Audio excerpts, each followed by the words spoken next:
Welcome to our Talk to Me Thursday live. On Thursdays, this is the opportunity for you to ask me your tax questions, your business questions, your finance questions, whatever questions you may have. And it's an opportunity for me to tell you a story.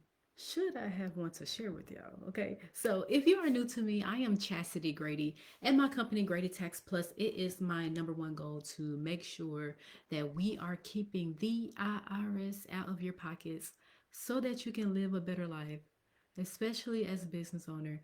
And if you are a social worker and therapist, I am the go to expert for the industry. My background is as a licensed clinical social worker. I worked in the field for 11 years, and that's that. And so here we go. Talk to me Thursday. So I have three questions that I'm going to answer for you all today. These are things that came up today in consultations with people and questions that I was asked today that I want that listen that I feel like y'all need to know. For some reason, things that may seem like it's pretty simple to understand, it's pretty simple to follow, it's actually not simple to understand or simple to follow for everybody, right? And I don't want to make the mistake that everybody understands how taxes work.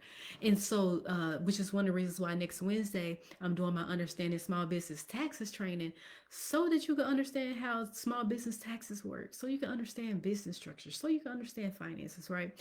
And I'll have that link for y'all in the comments for y'all to sign up for. It's free, January 28th, 6:30 p.m. Central. Okay, so let's get into the questions. So the first question I have was regarding filing business versus personal taxes, right? This is one of the questions that I see come up often, right? And I see it get I don't know, for some reason, as a business owner, this particular question or this particular topic, for example, business versus personal taxes, gets confusing to you. And I'm gonna break it down for you, okay? So let me help you understand. And this is why we have to understand business structure, right?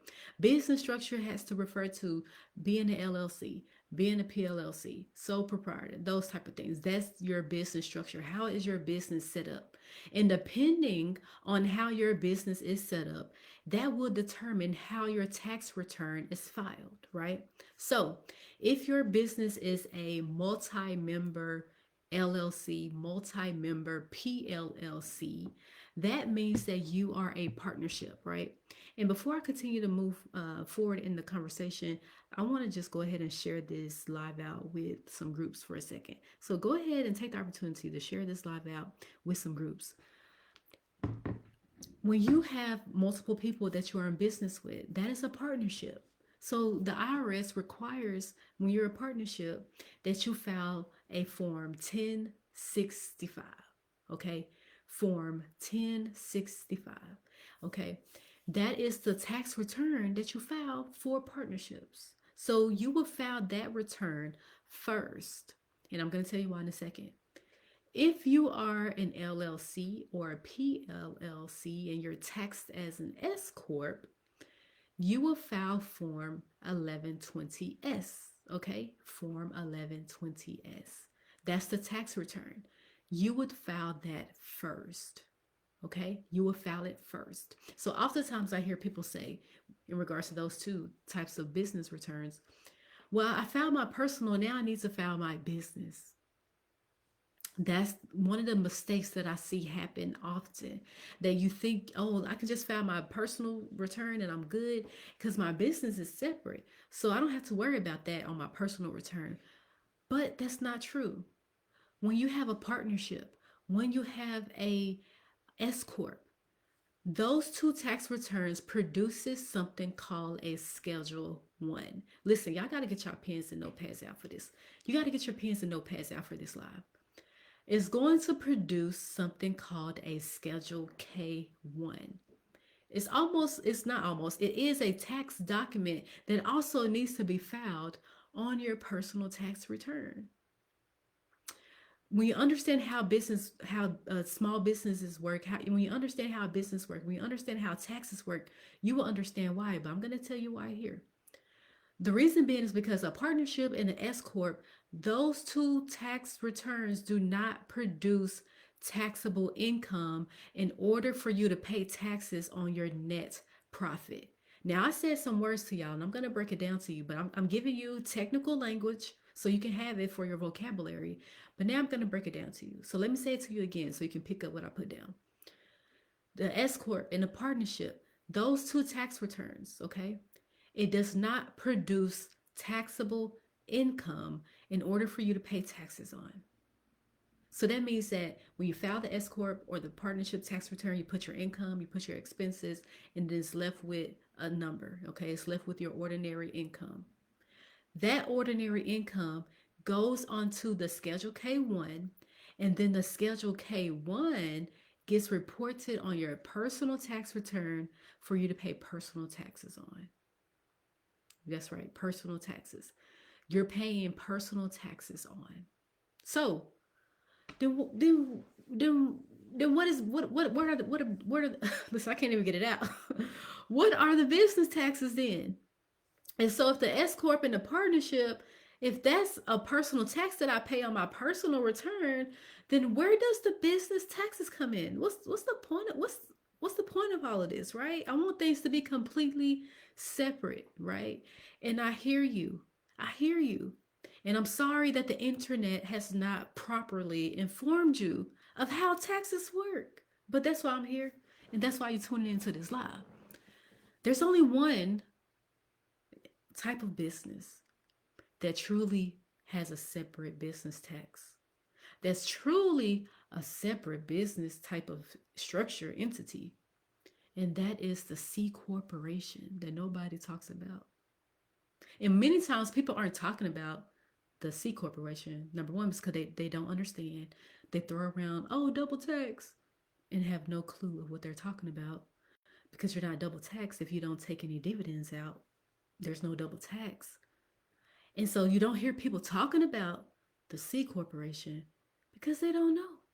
And they're, okay, I'm going to say it. And they're scared, right? I'm not. So I'm going to tell you the truth. The C corporation, that's the only business type entity, tax entity that you can have that's truly separate from your personal. That's the only one. Because when you're an S Corp, if you just heard what I said, when you're an S Corp, the ordinary income, the income minus expenses, the net profit that's at the bottom, that goes onto your personal return, making it a personal tax. The S Corp does not pay business taxes. It only pays payroll taxes, Social Security and Medicare, which is not a business tax, for the payroll, for the employees, for you as the employee of the company. That's all it does. Nothing additional.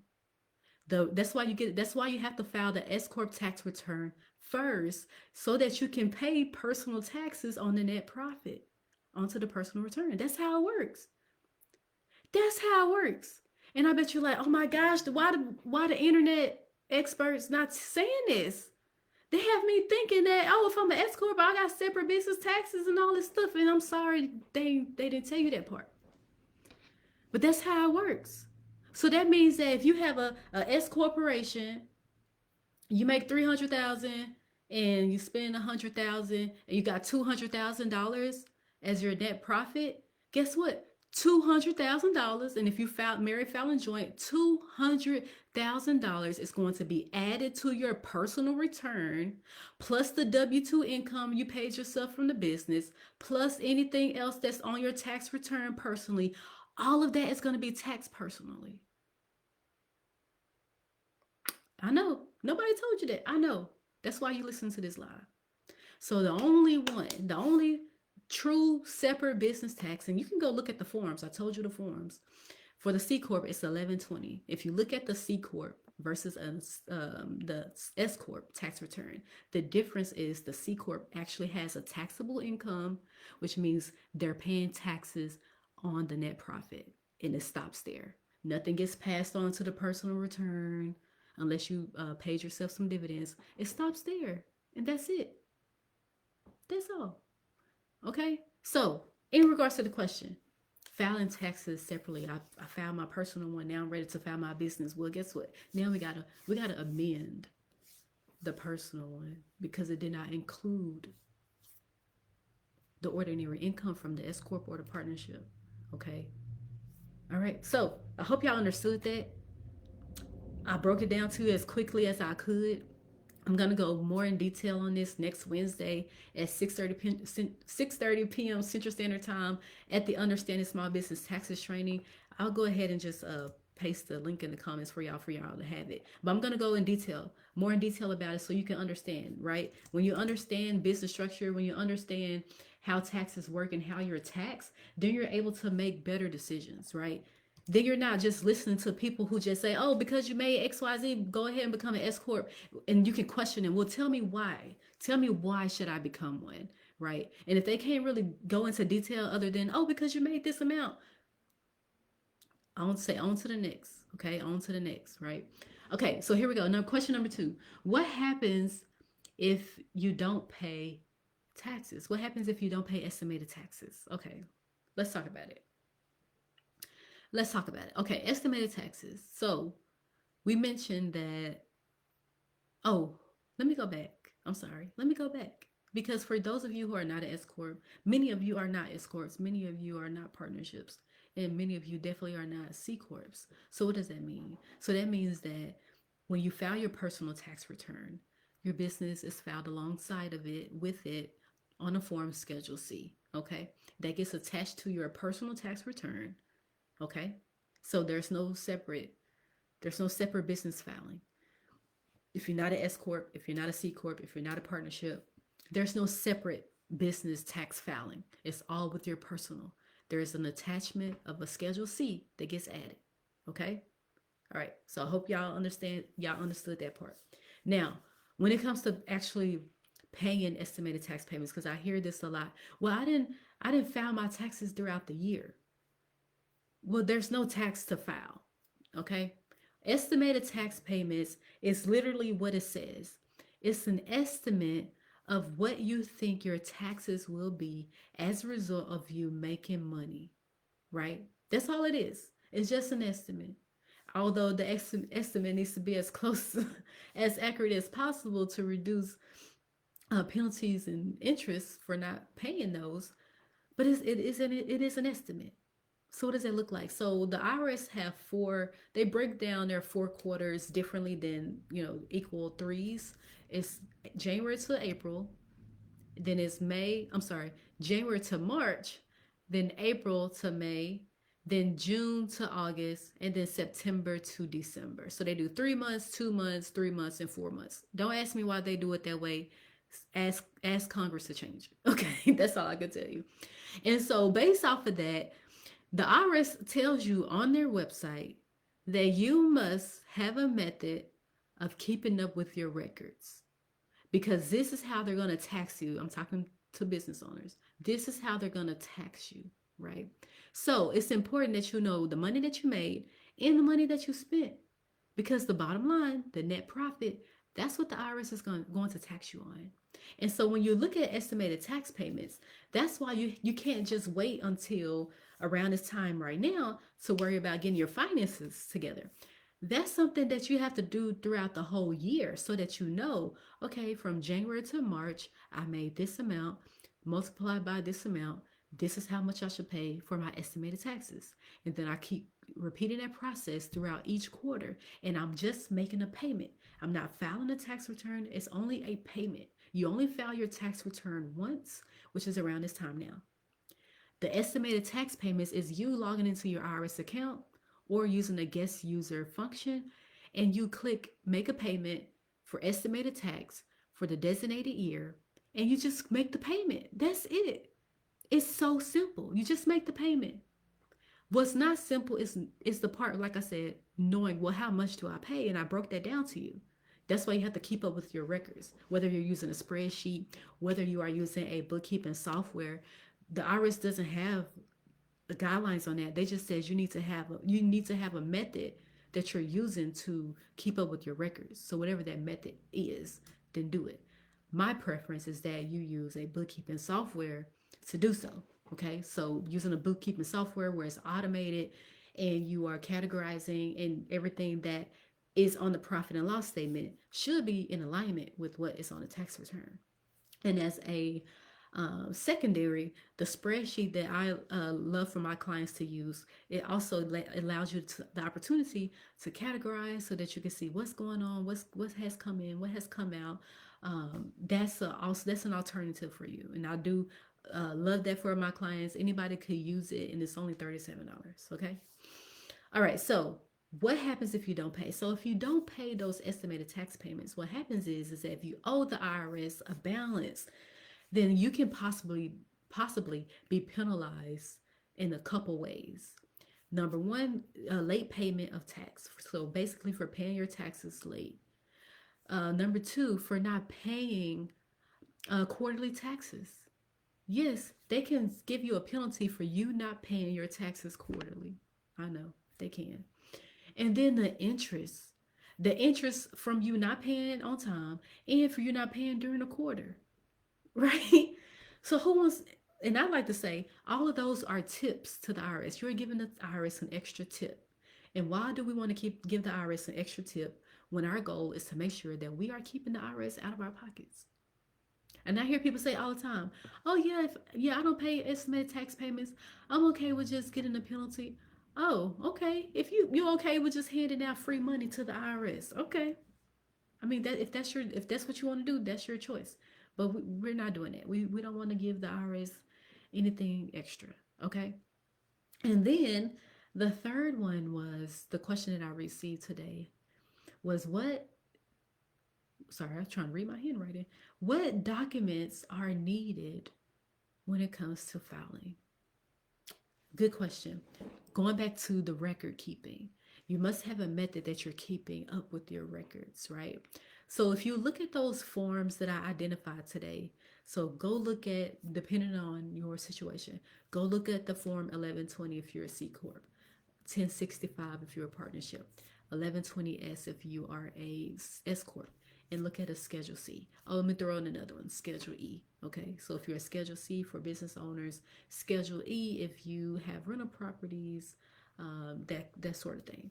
Okay, so go look at that. If you look at those forms, then you can see exactly what it is that you need. So you're gonna need your business information, your business name, EIN, address, right, demographics, and then you're gonna need the income. And then under the expenses, you see all the categories, right? So everything that you pay for in advertising, everything you pay for in office expenses, everything you pay for in professional fees, all of the expenses, right? And then if you're a Schedule C, then there's some other things on that Schedule C form. You'll see a home office, you'll see a car for mileage. Okay, so though if you look at the forms itself, it's telling you already what the documents that you need. So that's why when I say what the IRS said was that you must have a method that you're keeping up with your records. What method are you using to keep track of your income, to keep track of all of the expenses and what categories they fall under, right? That's where that comes in. So let me put this in the comments for y'all. For those of you who want to use a spreadsheet where you're able to categorize your expenses, right? You're not just listing things out and just figuring out later. No, you actually get to categorize and say, okay, that was advertising. And you use a drop down. So this spreadsheet actually has drop downs. Okay, you can click it for office expenses. You can click it for whatever it is. Okay, so I'm going to finance tracker.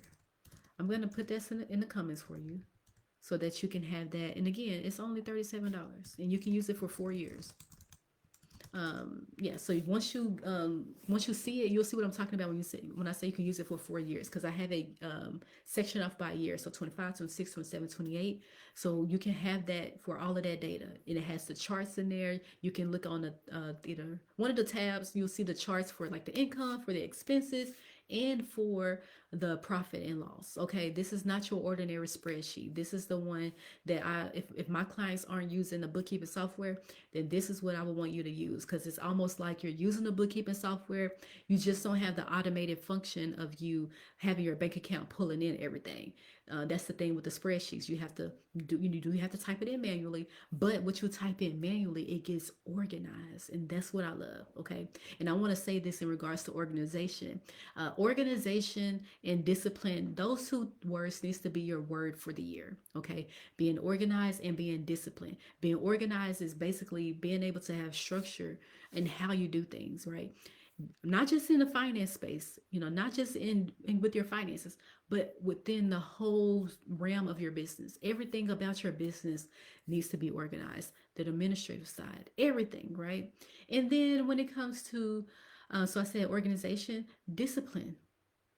Everything, you need to be disciplined about it. So if you do a certain thing once or a certain way, then you keep doing it the same way over and over again. That's going to help you be disciplined. Okay, that's going to help you be a better business owner. Okay, so being organized and being disciplined, those are the two things I want you to take with you for this year, for 2026. Keeping my business organized, keeping my business keeping myself rather disciplined, so that I am keeping up with the organization of my business, so that there's no disruption, so that when I experience, hello, here we go. So when I experience the overflow, I'm able to receive it and not be all over the place, because that's what many of you do. Many of you want to wait for you to get the overflow, and then you're like, oh, okay, then I'll start doing my bookkeeping, then I'll start hiring this person, then I'll start. No, when you have this organization in place now, once you receive the overflow, then you're able to maintain it and manage it appropriately.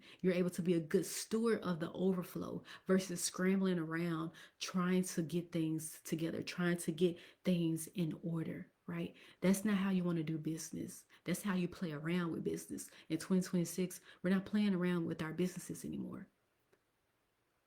I had to go silent. In 2026, we are not playing around with our businesses anymore.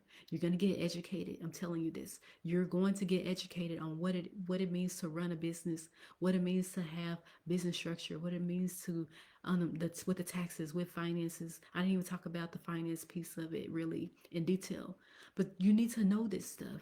Okay? This is for you to be financially successful. Okay? Look at what sets you apart from other people, right?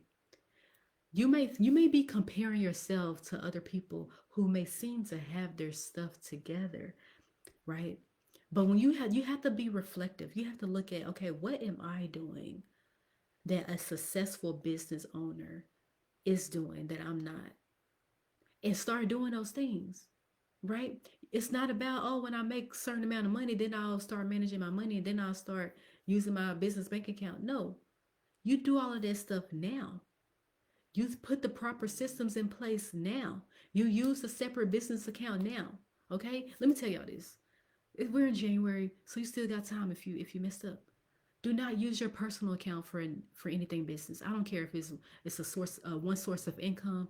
I don't care if it's one expense that's coming out of there. Stop it. Stop using your personal account for anything related to business.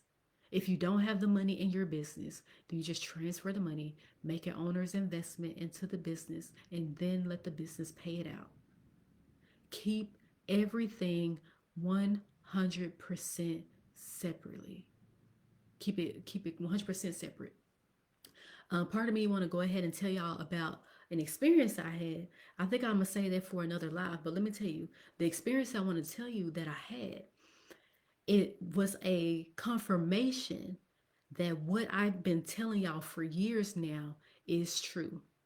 There's going to be a time when somebody, a third party, is going to want to inspect your business. I'm gonna tell y'all about the story in detail. But there's going to be a time when a third party is going to want to inspect your business to see if you are in compliance, to see if the people who you say are contractors are really contractors, to see if the people who you paying as employees that you following all the rules. There's going to be a time.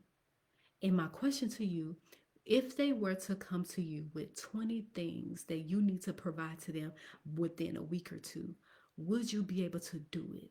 Or would you be scrambling around with a headache, with anxiety, and being flustered in the face because you don't have your ducks in a row? This is what I mean when I say we're not playing business in 2026.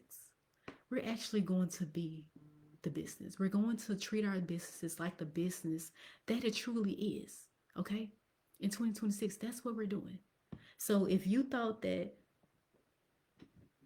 2026 was going to miraculously be better for you without you making any changes in who you are, You may see a repeat. You may see a repeat of some of the things that happened in 2025 show up in 2026. And I don't want that for you. Like I said, we're still in January. We just 22 days in. You still have some time to correct some things. You still have some time to correct some things. It's okay if you got it wrong the first 22 days. Let's change it. Okay, let's change it. So in the comments, I have 3 links for y'all.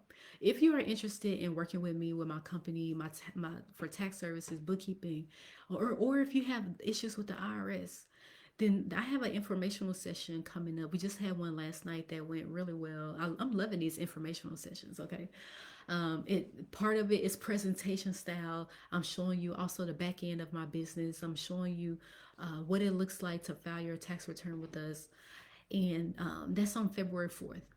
Yeah, February the 4th at 6:30 p.m. Central. That's our next one. We will have these every 2 weeks. If you don't want to wait until we have our informational sessions, then you are welcome to schedule a one-on-one appointment with me. And I will go ahead and add that into the comments. If you want to schedule a one-on-one appointment with me.